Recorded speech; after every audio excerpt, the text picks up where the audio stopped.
오늘 하나님께서 우리에게 주신 이 말씀, 본문의 말씀을 중심으로 하나님이 보내셨습니다. 하나님이 보내셨습니다. 라는 제목으로 말씀의 은혜를 함께 나누기를 원합니다. 디모데후서가 이제 끝이 났고요. 오늘부터는 이제 디도서를 시작하게 되었습니다.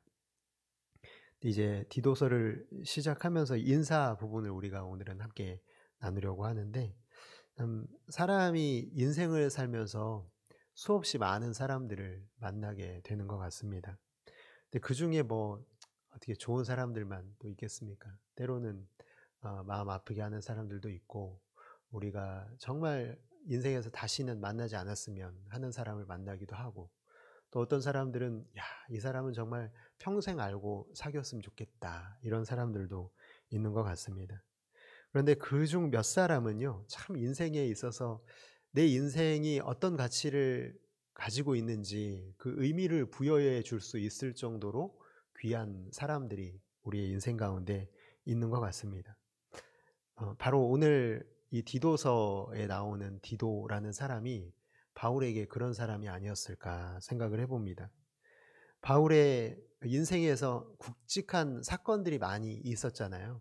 그의 선교 여행 중에, 또 그가 어떤 큰 위기에 봉착했을 때, 그럴 때마다, 그런 사건들이 있을 때마다 이 바울이 떠올렸던 사람이 디도였던 것 같아요.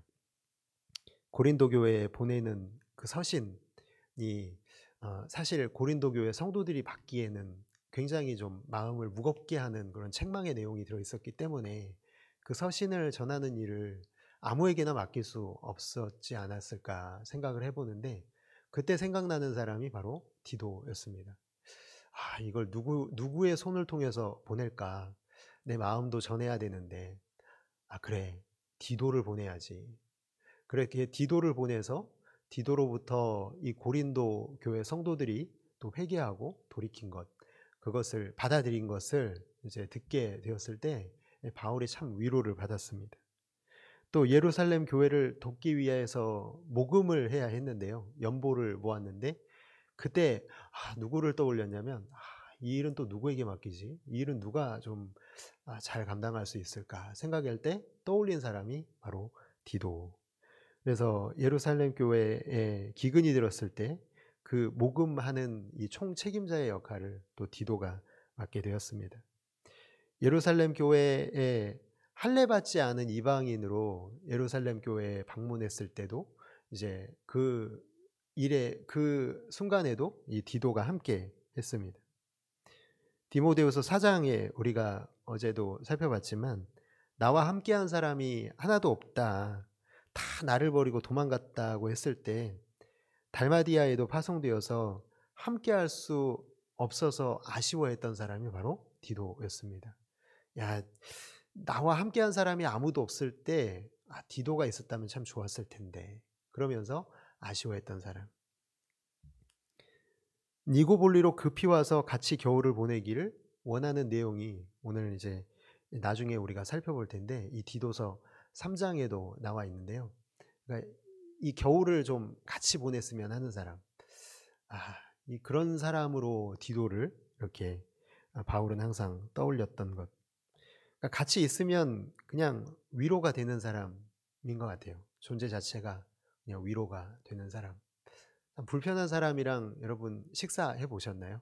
참 밥이 코로 들어가는지 입으로 들어가는지 모를 정도로 참 어려운 것 같아요. 그런데 뭐 떡볶이를 먹어도 그냥 정말 마음이 맞고 참 위로가 되는 사람과 함께 먹으면 그냥 아무리 보잘것없는 식사라고 할지라도 참 맛이 있는 것 같습니다. 바울에게는 디도가 바로 그런 사람이었습니다. 참 가장 위험한 곳에 갈 때 든든한 나의 동역자로 떠올려지고, 근데 정말 가장 기쁨이 있는 순간에 그 사람과 함께 있으면 어, 그 기쁨이 배가 되는 그런 사람. 떨어져 있으면 너무너무 보고 싶어서 언제라도 기회가 생기면 같이 있고 같이 시간을 보내고 싶은 사람. 아, 생사고락을 함께한 디도가 바울에게 그런 사람이었듯이, 누군가에게 디도와 같은 사람이 여러분 모두가 그런 사람으로 기억될 수 있기를 주님의 이름으로 축복합니다. 여러분 모두가 정말 그렇게 되셨으면 좋겠고요. 저의 목회에 있어서의 소원도 바로 그것입니다. 누군가에게 정말 저 사람과는 만나지 않았으면 하는 사람으로 기억되는 게 아니라, 야, 저분을 좀 평생 알고 사귀었으면 좋겠다, 이렇게 기억될 수 있는 사람이 되기를 제가 오늘 말씀을 좀 묵상하면서 그렇게 좀 마음에 소원하는 마음이 더 많이 생겼던 것 같습니다. 근데 디도에게 보내는 이 편지를 보면은요, 디도가 더 많이 생각나는 이유는요, 그가 목회하는 곳이 어디냐면 그레데였기 때문에 그렇습니다. 오늘날의 지명으로 하면 크레타 섬, 지중해 가운데에 있었던 크레타 섬. 근데 이곳이 어떤 곳이냐면 목회하기가 너무 힘든 곳인 것 같아요. 그걸 어떻게 알 수 있냐면 디도서 1장 12절 말씀에 보니까 나와 있죠. 같이 한번 읽어볼까요? 시작. 그레데인 중에 어떤 선지자가 말하되 그레데인들은 항상 거짓말쟁이며 악한 짐승이며 배만 위하는 게으름뱅이라 하니. 아멘. 그러니까 이 어떤 선지자가 이 크레타 사람인 것 같아요. 근데 그 사람이 자기 자신의 동족들을 평가하기를 이렇게 평가했다는 거예요. 거짓말쟁이요, 악한 짐승이요, 배만 위하는 게으름뱅이라. 근데 이 말을 내가 경험해 보지 않으면 잘 모르잖아요. 아무리 누군가 저 사람들이 진짜 나쁜 사람들이야 얘기해도 내가 확인하지 않으면 그건 굉장히 위험한 일이죠. 그런데 바울이 왜 이걸 여기서 이렇게 인용하고 있냐면 1장 5절의 말씀에 보면은, 디도서 1장 5절의 말씀에 보면은 이 바울과 디도가 함께 목회를 하다가 바울이 이제 떠나간 시점이 있는 거예요. 그러니까 디도는 이제 혼자 남아서 목회를 하고 있는데 바울이 디도와 함께 목회할 때 보니까 이 크레타 사람들이 그런 사람들이라는 게 진짜 맞네, 이것을 확인한 것이죠. 그러니까 크레타에 머물면서 이 그레데 사람들이 그 평판이 사실이구나라는 것을 확인했을 것입니다.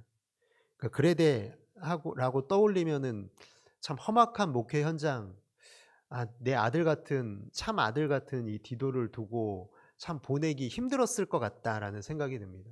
그러니까 바울은 이 디도를 남겨두고 떠나간 게 너무너무 마음에 무거운 짐으로 다가왔던 것 같아요. 그래서 이제 디도가 겪어야 할 이 목회적 어려움을 너무나 잘 알고 있었기 때문에 이 서신을 통해서 이 교훈하고 또 위로하고자 하는 마음이 여기에 담겨 있습니다. 참 디도를 어떻게 표현하고 있냐면요, 우리 여기 나와 있지는 않지만 1장 4절의 말씀에 보면은 같은 믿음을 따라 나의 참 아들 된 디도에게 편지한다, 그렇게 쓰여 있습니다. 그러니까 참 아들, 내 아들, 내 친아들 같은 존재라는 거죠. 그런 아들에게 보내는 편지처럼 여기에는 바울의 그 애정, 바울의 디도에 대한 염려, 이 목회 현장에 대한 염려들이 가득 담겨 있기 때문에 오늘 우리가 이 서신을 앞으로 계속 새벽마다 함께 살펴보게 될 텐데 그때마다 이 바울의 마음으로 읽을 수 있게 되기를 바랍니다. 네, 1절을 보면은 바울의 편지를 이렇게 시작하죠. 디도서 1장 1절 상반절에 보니까 하나님의 종이요 예수 그리스도의 사도인 나 바울이 사도된 것은, 이렇게 얘기를 합니다.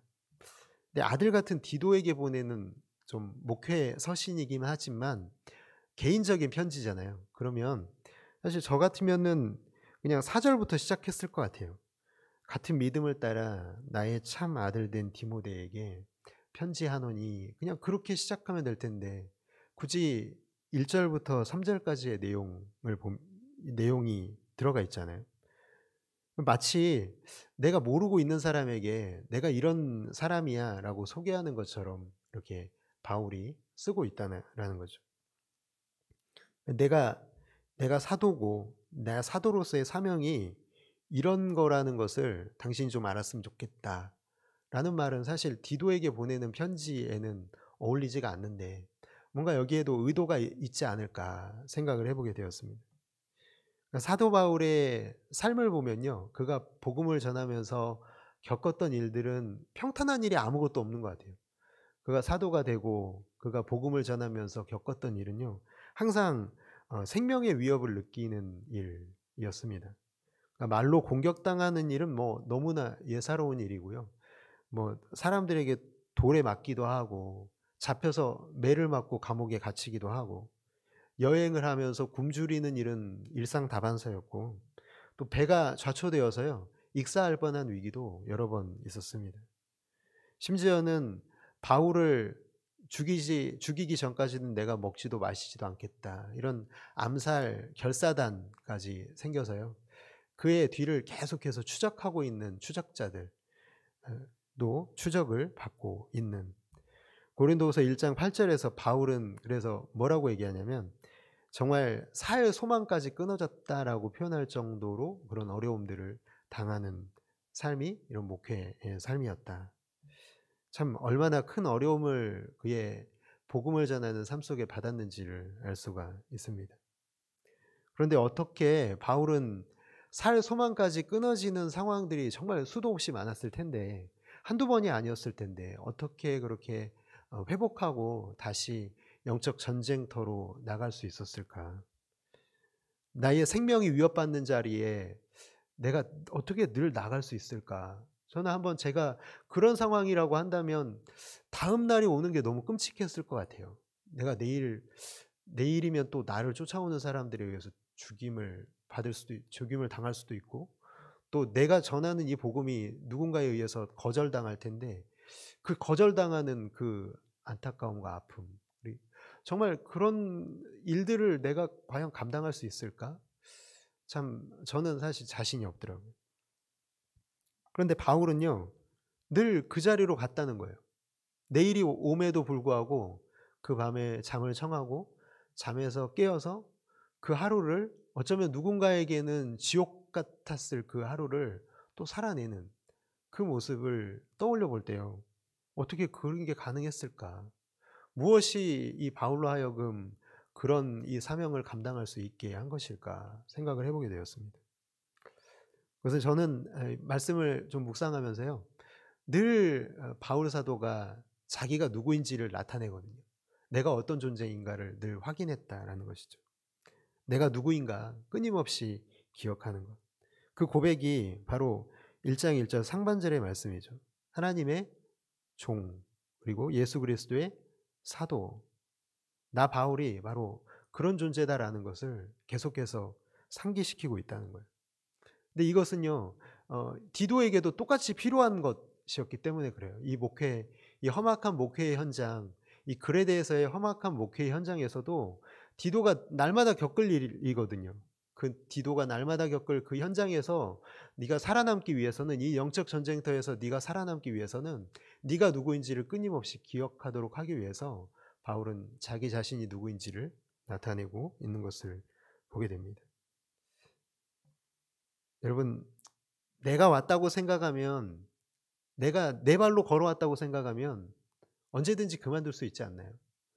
내가 하고 싶을 때 하고 싶지 않으면 그냥 그만두고 사명이라고 하는 것을 나로부터 시작하면요 아무것도 할 수가 없습니다. 정말 중요한 것은 내가 보냄을 받았다라는 사실을 깨닫는 거죠. 내가 온 게 아니라 내가 좋아서 한 게 아니라 하나님이 나를 보내셨다. 내가 시작하면 그만둘 수밖에 없습니다. 왜냐하면 정말 그 고생을 하면서 어느 누가 버틸 수 있겠습니까? 내가 원하는 삶을 살지 못하는데 어떻게 견딜 수 있겠습니까? 그러나 견딜 수 있는 이유가 무엇이냐면 내가 온 게 아니라 하나님이 나를 보내셨기 때문에 갈 수가 있는 것이죠. 나는 보냄을 받은 사람. 그래서 바울이 하나님의 뭐라고 표현하나요? 하나님의 종이라고 표현합니다. 종은 자기가 오고 가는 존재가 아니죠. 종은 주인의 명령에 따르는 사람이 종의 사명이라는 것입니다. 종으로 왔기 때문에 바울은 자신을 종이라고 표현합니다. 내 뜻과 내 의지로 사는 사람이 아니라는 거예요. 바울은 그런데 억지로 종이 된 게 아니죠. 하나님의 놀라운 십자가 사랑이 그 마음에 깨달아졌기 때문에 그 사랑의 그 은혜를 갚기 위해서 스스로 종이 된 사람이 바울입니다. 그래서 스스로를 종으로 표현합니다. 또 뒤에 보면은 그리스도의 사도라고 표현을 하죠. 사도라는 의미도 종이란 의미와 비슷한데요. 그 헬라어에서 사도라는 단어는 아포스 톨로스라는 단어인데요. 그 의미가 사절, 대사라는 의미를 갖고 있습니다. 그러니까 하나님 나라의 왕이신 예수 그리스도께서 보내신 대사라는 의미를 바울이 담고 있는 것이죠. 말씀을 묵상하면서요, 이 표현이 정말 얼마나 마음에 와 닿았는지 모르겠습니다. 나는 지금 나 자신을 어떤 존재로 보고 있는가? 사랑하는 성도 여러분들은 스스로를 어떤 존재로 보고 계십니까? 하나님이 나를 보내셨다. 나는 하나님의 종이고 그리스도의 대사다. 라는 사실을 기억하지 않는다면요, 우리가 처한 이 사역의 현장은 견뎌낼 수 없습니다. 아름답게 살아낼 수 없죠. 참 여러분, 인간관계가 어려울 때 너무 많잖아요. 때로는 하나님이 나에게 맡겨주신 사역이 실패한 것 같고, 그로 인해서 비난받는 것 같은 기분이 들 때 마음이 참 무겁잖아요. 그때마다 묵상해야 할 말씀이 여러분 바로 이 말씀 아니겠습니까? 내가 좋아서 온 게 아니라, 내가 선택해서 온 게 아니라 하나님이 나를 이 자리에 보내셨다. 그래서 우리가 기억해야 되는 것입니다. 주님 말씀하시면이라는 찬양의 가사가 새벽에 말씀 준비하면서 생각나더라고요. 나의 가고 서는 것 주님 뜻에 있으니 오 주님 나를 이끄소서. 내가 가고 싶다고 가는 게 아니고요, 내가 서고 싶다고 서는 게 아니라 주님이 말씀하시면 그 자리에 가고, 주님이 서라고 하시면 그 자리에 서는 것, 그게 사명자의 삶인 줄을 믿습니다. 오늘 저와 여러분도 바로 이 고백이 우리의 고백이 될 수 있기를 원합니다. 그래서 우리 그리스도인들은요, 이 정체성을 끊임없이 고백하면서 영적 전쟁터에 나가야 되는 거죠. 여러분에게는 혹시나 이런 생각이 있으실지 모르겠습니다. 전임 사역자들에게나 해당하는 이야기가 아니냐, 오늘 디도처럼 바울처럼 목사님들에게나 해당하는 이야기가 아니냐, 우리 평신도들에게는 사실 이런 삶이 어울리지 않는 거 아니냐. 여러분, 그렇지 않죠. 이곳에 있는 모든 분들은요, 각자의 자리에 하나님께서 부르신 줄을 믿습니다. 우리 모두가 다 똑같은 자리는 아니지만 각자의 자리가 있는 거죠. 그곳에 하나님은 우리를 보내신 겁니다. 그곳을 변화시키라고 우리를 보내신 것이죠. 여러분의 직장에 사도로 여러분을 파송하신 것이고, 우리가 이제 예배가 끝나고 집에 돌아가면 가정에 파송된 사도가 되는 것입니다. 여러분, 직장에서 참 힘든 일 많으시죠? 직장 가면 뭐가 힘듭니까? 내가 그리스도인이라는 것을 누군가가 알게 되면 그 순간부터 그리스도인은 갑을병정 중에 제일 낮은 게 정이잖아요. 정의 위치로 떨어집니다. 을도 아니에요. 세상 사람들은요, 그리스도인들에게 늘 정직해야 한다라고 요구를 하면서 그걸 좀 이용합니다. 희생을 강요하는 경향이 있죠. 예수 믿는 사람들 유별나다고 왜 회식 자리에 가서 술도 안 마셔가지고 분위기를 깨냐고. 특근해야 되는데 주일에 예배 나간다고 특근은 혼자 빠진다고. 유독 그리스도인들이 그런다고 비난을 받고. 자기들만 정직하냐고. 좋은 거니까 적당히 거짓말도 하고 타협도 하고, 상사나 동료들 뭐 뒷담화 까는 죄송합니다. 뒷담화 하는 일에도 좀 이렇게 껴서 좀 같이 해주면 참 좋은데, 자기들만 정직한 것처럼 마치 우리 나쁜 사람 만드는 그런 사람들 아니냐고. 여러분, 그런 힘든 순간이 오죠. 우리가 직장 생활을 하게 되는 경우도 그렇고요, 우리 가정 생활을 할 때도 늘 우리에게는 힘든 순간이 찾아옵니다. 정직하게 살고 하나님 말씀과 뜻대로 살려고 하면 항상 어려움이 찾아오는 것 같습니다. 근데 그런 순간에 어떻게 불평하지 않고 참아낼 수 있느냐는 거죠. 어떻게 우리가 그리스도인으로 이겨내고 승리할 수 있느냐. 만약 여러분, 우리가 그런 삶 가운데서도 이기고 승리할 수 있다면 그 힘은 우리에게 있는 게 아니라요, 바로 우리가 어떤 고백을 하고 있느냐에 달려있는 줄을 믿습니다. 어떤 고백이냐면 나를 이곳에 하나님이 보내셨다. 그 고백을 하고 있지 않다면 우리는 결코 승리할 수 없습니다. 나 자신에게 달려있다라고 생각한다면, 내가 왔다고 생각한다면, 내가 이곳에서 내 힘과 능력으로 살아내려고 한다면 절대 우리가 그곳에서 승리할 수 없고 마귀의 공격을 이겨낼 수가 없을 것입니다. 하나님께서 나를 이곳에 종으로, 그리스도께서 나를 이곳에 대사로 보내셨다. 이 고백을 기억했기 때문에 기억하는 사람들만이 그곳에서 승리할 수가 있는 것이죠. 바울이 그래서 자신이 사도가 된 이유를 이렇게 밝히고 있습니다. 디도서 1장 1절에서 2절의 말씀을 보니까 하나님의 종이요 예수 그리스도의 사도인 나 바울이 사도된 것은 하나님이 택하신 자들의 믿음과 경건함에 속한 진리의 지식과 영생의 소망을 위함이라. 한마디로 하나님의 택하신 사람들, 하나님이 부르고 계신 것을 전하기 위해서 사도가 되었다는 거예요. 그것을 이렇게 말하는 것입니다.